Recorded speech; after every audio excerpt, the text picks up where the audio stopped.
This episode of Walt Disney World Today is sponsored by Small World Vacations, whose team of 40 agents are authorized Disney vacation planners and are recommended by Mousesavers.com. They're dedicated to your dreams and your dollars. To get your free price quote by going to Small World Vacations online at www.wdwvacations.com, where the magic begins.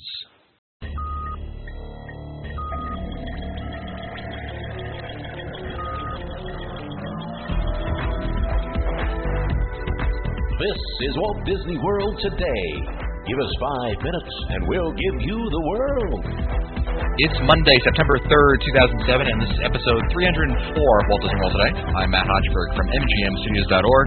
On the show today, we have Mike Scopa of MousePlanet.com and All Ears Now. Welcome, Mike. Matt, they say that Hollywood is a town built on dreams. One man's dream. That's correct. And also playing lead bass tonight, it's Len Testa, co-author of the unofficial guide to Walt Disney World. Welcome, Len. How's it going, Matt? Outstanding. You know what I think, Matt? I think we should change our motto to be "Where the magic ends." End of the road. So is where the magic begins. Ours should be where the magic ends. I like it. Thanks. And our special guest today is Dr. Stephen Mark Barrett, author of the brand new 3rd edition of the Hidden Mickey's Guide, a field guide to Disney's best kept secrets, and who can best be described as the Len Testa of Hidden Mickeys, if you will. Welcome, Steve. But nicer.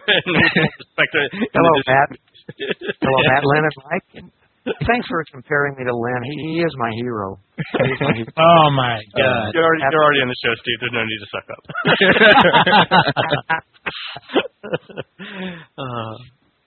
So, Steve, why don't we start out tonight by telling our listeners what's new in the 3rd edition of the Hidden Mickey's book? Basically, it's a more up-to-date schedule and hunt schedule of the Hidden Mickeys that are actually in place at Walt Disney World. As you know, Hidden Mickeys come and go. There have been lost Hidden Mickeys since the 2nd edition. Just like girlfriends. Right, lost girlfriends, and many new ones. And so, on balance, there are 200 more Hidden Mickeys in the 3rd edition than the 2nd edition. So, and all of those are going to be new ones. So, and of course, some of the older ones have been in there since the 1st edition. Some of the classic old ones that I really love, and hopefully they will never go away. But so the 3rd edition is a more complete rendition of what's actually in place right now at Walt Disney World. But of course, any book is going to be out of date, as Len would attest to, I think. Even once the book is published, it's going to be out of date to some extent. And Walt Disney World and Disneyland, to some extent, are changing all the time. So there are new Hidden Mickeys virtually several times a year at least, and probably every couple of months. There's going to be new Hidden Mickeys at Disney World because they come in all the time. Now, Steve, when you add new Hidden Mickeys, I mean, obviously, you lose some, but when you add them, is it more of a case of Imagineers adding new Hidden Mickeys to attractions, or simply discovering new Hidden Mickeys that have been skipped over? It's a combination. That's a great question, Matt, because, well, for example, the new ride, the Grand Fiesta Tour at the Mexico Pavilion at Epcot, all of us hoped and really knew that there would be new Hidden Mickeys in there, and there are.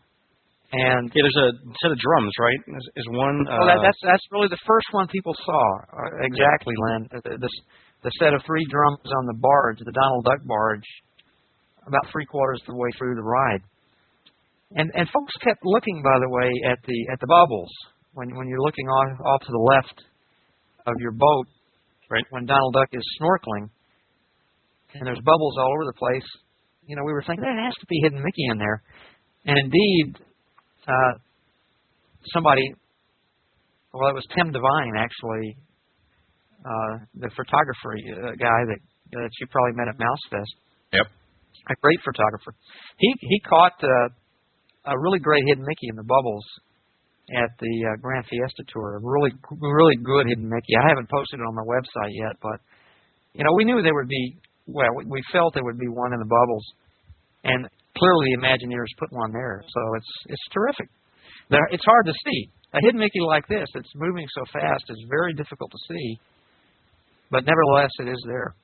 Now you mentioned just these new hidden Mickeys, and I tried before the show to submit a hidden Mickey. Steve shot me down worse than one of my ex-girlfriends. But why don't you explain our listeners? How many ex-girlfriends do you have, Matt? Bringing up ex-friends. Yeah, plethora. It's a show unto itself. Yeah, the source. Exactly. So why don't you tell our listeners define what exactly makes a valid hidden Mickey? Because I tried to pass one off and it just didn't happen. So why don't you why don't you inform myself and other listeners what exactly you're looking for a bona fide hidden Mickey? Although I want you to please share with our listeners the term you gave for my hidden Mickey. I will. This actually, we're talking about the classic three-circle Mickey.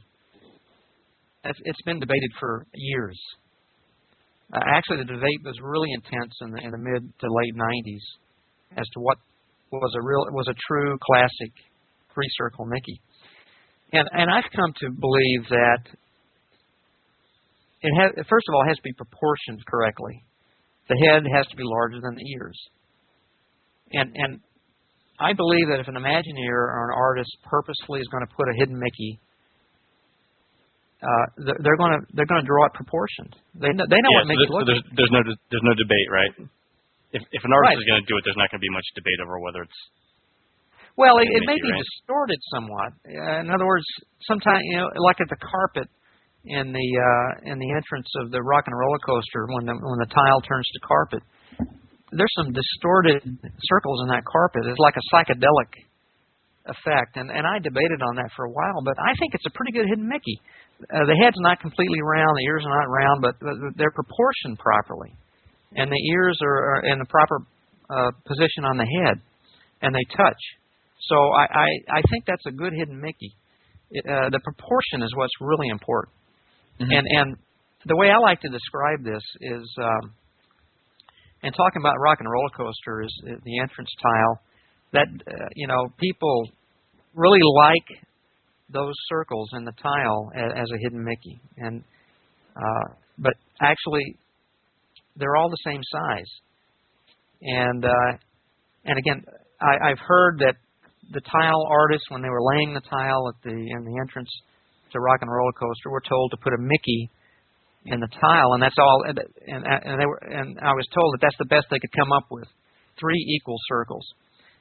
Well, there's a perfectly good, a really decent tile hidden Mickey in the Polynesian on the Kona Coffee Bar. Yes. It's proportioned properly. I mean, I believe that an artist can make it right. And when you see 3 equal circles together, that is an old design. It's called a trefoil. It's been in architecture for centuries. Scope, I think, invented it back in Roman times. Exactly. Along with the arch and the aqueduct. Don't you forget it. Stone arch. So just to wind up on that, but if the head and ears are not proportioned properly, they're not the proper sizes to some degree, or and the ears have to be close to the head, not necessarily touching. It'd be ideal if they're touching, but close to the head. Then it's really a wishful thinking, or as one of my neighbors calls it when we go to Disney World to look for hidden Mickeys, he calls it a 2-beer Mickey. Because if you have enough beer in you, it's going to be distorted enough to look like Mickey. In fact, it may even talk back to you. Very nice. So you mentioned before one of the new hidden Mickeys on the Grand Fiesta Tour. Are there other hidden Mickeys in the Grand Fiesta Tour? Because I'd like to go through some of the newer attractions at Walt Disney World and explain maybe if you found any of these new hidden Mickeys besides the one that you've already mentioned, the one in the drums that Len mentioned earlier, and the one in the bubbles that Tim Devine found. The other one that I know about in the Grand Fiesta Tour is as you go into the tunnel on the boat, there is a length of a thin mural on both sides of your boat, drawings of paintings of, it appears to be warriors and kings. Uh-huh. And on one of the kings, he's wearing a necklace that looks like a pretty decent classic 3-circle Mickey to me. It's very difficult to see because it's dark, and the only way I know about it is one of my neighbors was videotaping the whole mural and found it.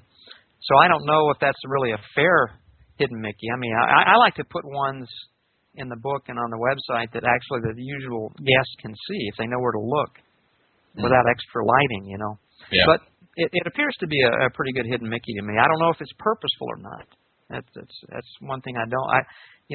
The purposeful nature of the hidden Mickey is important to me because if you see a three-circle image and it jumps out at you and you say that has to have been put there on purpose, kind of a gestalt feeling, that's important to me as a bona fide nature of a hidden Mickey. I don't know how much of the audience you just lost with the Gestalt thing, but you lost 2 out of the 3 commentators. That was me, and I'm one of those too. Yeah, it's like the bees are in the what now? General feeling, the feeling that it's a real, sometimes when I see a new hidden Mickey, it's like a breathtaking experience for me. It's like a eureka response. It's like, wow. And when I saw the picture of the bubbles in the Grand Fiesta Tour, I had that feeling that was definitely put there on purpose. The Imagineer really made a good one there. That's the kind of eureka feeling I like to get. How about the Monsters, Inc. Laugh Floor Comedy Club? I don't. I've certainly been in that attraction. I haven't seen any hidden Mickeys myself. I've looked in the posters like that have Monstropolis. I can't see anything. Somebody told me that there's one on a mural sort of halfway along the entrance before you get into the theater. And I have yet to check that out. So if anybody listening knows about that and can get a photo of it, I'd be honored to look at it. That's the only one I've heard about in the show. I would be disappointed that I might have actually taken a photo of that. I do remember taking some photos before going into the show a couple of weeks ago. I might actually have a photo of that. I'll have to check out my 1,100 photos and see if one of them has that. What about the Seas with Nemo and Friends, Steve? Yeah, the Nemo one. Actually, Mark Goldhaber was one of the first ones to tell me about this one, and a number of people after the ride opened told me about it and sent me photos of it. But as you're walking along the entrance queue, as you recall, and we're talking about the Nemo Seas Pavilion and the Nemo ride, and you're going into the pavilion, and the first part of the entrance queue, as you recall, you're walking along a beach, and you're above water, and then you seem to go underwater. Right. And as soon as you go underwater, you look up to the ceiling, and there's these swirling images of water above you. Right. And the idea is you're supposed to be underwater, right? Correct.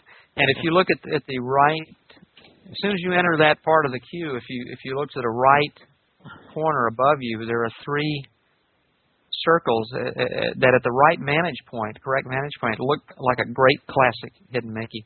And I swear initially about 5 or 6 people shot me that hidden Mickey about a month after the ride opened, and I've got a photo on my website. I think it's fairly convincing. I think it's a good one.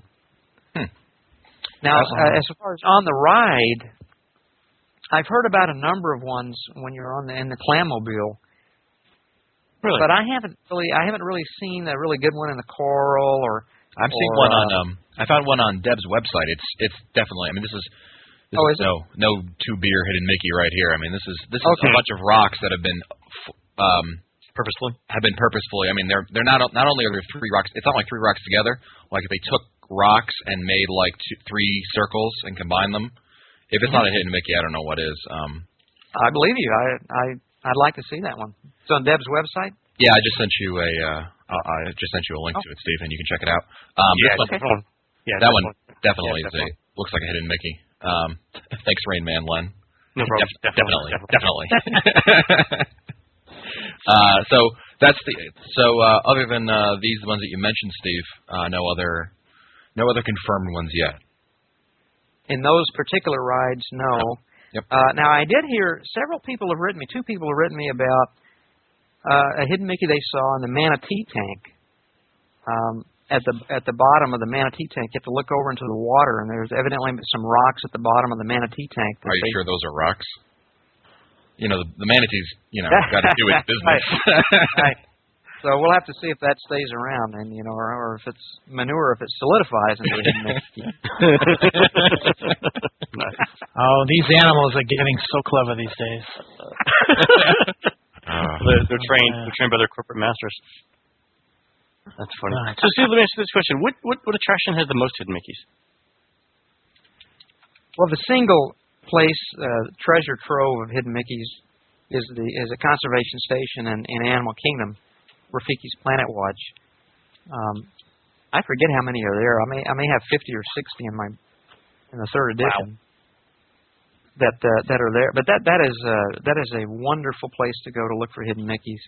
And I have to tell you about Enrique, because he emailed me a few months ago. He lives in California, but he was one of the artists at Conservation Station, and he became really involved when, in 2004, I believe, the lower part of the mural was damaged and had water damage to it. And so he was repainting that part of the mural, but he wasn't putting the hidden Mickeys in. Mm. And the night janitor at Rafiki's Planet Watch chided him when he saw that the hidden Mickeys weren't there. He told him, You can't repaint this without putting the hidden Mickeys back. And actually, several other cast members told him, that's really important. You got to put the hidden Mickeys back in there. So that's great. He put them back in there, and he saw my book, and he said that he believes the guy that's making me do this. Right, and he believes that we've included virtually all the hidden Mickeys at Conservation Station in the third edition. So I think we have them all there. Now, Steve, there has to be a hidden Mangello somewhere in Animal Kingdom, like a stump somewhere that Imagineers threw in there. Lou Mangello, that's a real... There is. We know where that hidden Mangello is, Mass. Did you read my blog? A hidden Mangello. There's a hidden Mangello in Off Kilter. Just read the blog. I wanted to jump in here and mention something that Steve is releasing his third edition of Disney World's Hidden Mickeys. He's also releasing an edition of Disneyland's Hidden Mickeys, a field guide to Disneyland Resorts, Best Kept Secrets. And Steve, I wanted to ask before we close the show, I wanted you to talk a little bit about the difference between gathering the Hidden Mickey information in the Disneyland guide as compared to how you now go about including new Hidden Mickey information in the Disney World Hidden Mickey field guide. The activity, the Hidden Mickey activity is much more prevalent at Walt Disney World. I don't know if it has to do with the fact that the Imagineers and artists are more accustomed to it there. I don't know. At Disneyland, there are fewer Hidden Mickeys. Of course, it's a smaller place. Mm-hmm. But the Hidden Mickeys I found there, I took, I believe, 3 trips back in 2006 to do research there. And the Hidden Mickeys there, they're really compelling ones at Disneyland. And so I think they're just game to game, so to speak. Yeah. Now some of the Hidden Mickeys, of course, in retrospect, Disneyland, some of the attractions have been there forever. And one fellow wrote me a few months ago. He says, I love Mr. Toad's ride in Disneyland. There's got to be a Hidden Mickey there. Well, when I rode the ride, I didn't find any. But about a month ago, somebody sent me a photo of Mr. Toad. He's in the entrance queue of the ride, and in his right eye, and there's a red classic Mickey. I don't know how long it's been. In the eye? In the eye. I have a photo on my website, but I don't know how long it's been there. Nobody ever told me about it. The cast members didn't tell me about it. And maybe somebody just put it there. Maybe one of the cast members or Imagineers put it in. So I think maybe at Disneyland they're really catching on to this, and hopefully it'll become more of a fun, active game there. As it is at Disney World. Disney World is just rampant. It's just a fun game there. New ones all the time.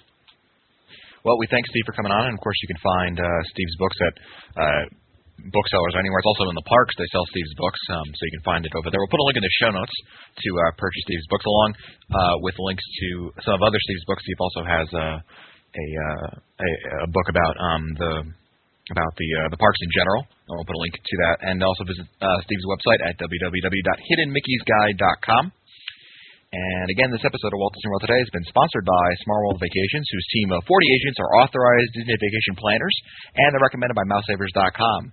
They're dedicated to your dreams and your dollars, so get your free price quote from Small World Vacations by going to www.wdwvacations.com, where the magic begins. Yeah, it doesn't end. It not ends.